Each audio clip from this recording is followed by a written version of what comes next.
This sketch is symmetric about this vertical center line, so we'll just draw the half of it, then add any geometry constraints and dimension it and fully constrain the sketch, and then mirror to finish the sketch.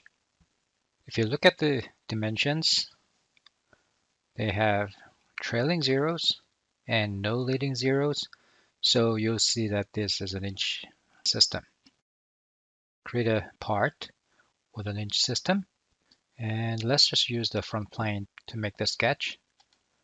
Select the sketch tab, create sketch. Let's start with the center line from the origin with vertical line. Press this K key to cancel. Okay, starting from the center line, I'm going to draw half of the sketch. I'm not focusing on the size. I'm just drawing the shape.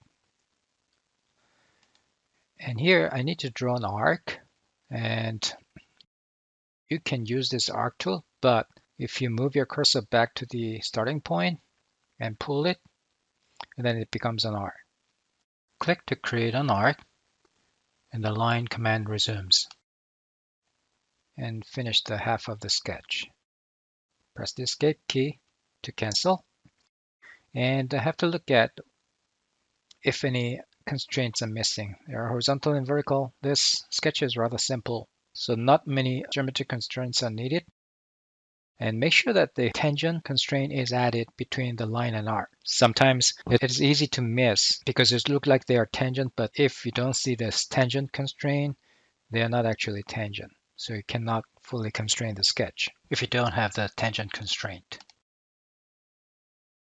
One thing we have to assume that the center point here of this arc should be aligned with this vertical line. So we have to select the center point while pressing the control key, and we add coincident. Okay, so they are aligned. It looks like all the geometry constraints are added. Now we need to add the size. Use the Smart Dimension tool. It is good practice to add dimensions that are largest first. So I'm going to add the overall width.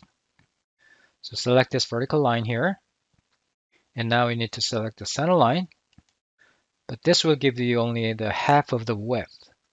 But if I move my cursor to the other side of the center line, I'm getting the symmetric dimension. Whenever you want to add a diameter or symmetric dimension, you have to create the center line and use the center line and select the center line when you create the dimension.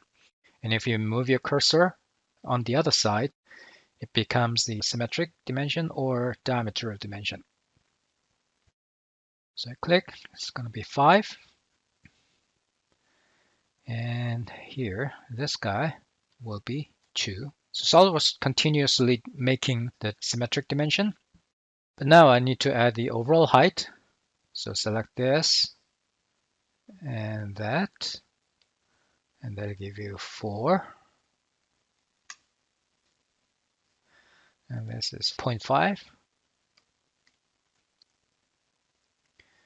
And from bottom to the center. So from here to the center, you have two choices. You can select the center point, or you could select the arc. 2.5. The radius, 1.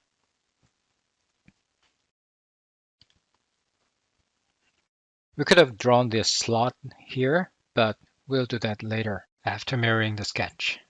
So here we want to mirror these entities. So choose this tool and entities to mirror. So I'm going to make a box selection. And I want to exclude this center line, so I just click that once more, deselect it. And now mirror about, and need to select the center line. Make sure the copy is checked, otherwise the original one will be all deleted.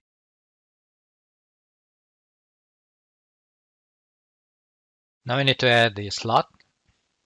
Because the slot is symmetric, maybe this second command, center point straight slot, will be convenient.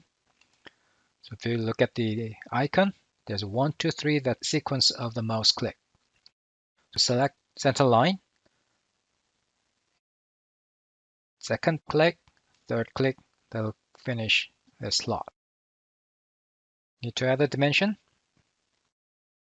The width will be 2, and the height will be 1, and the radius will be 1/4.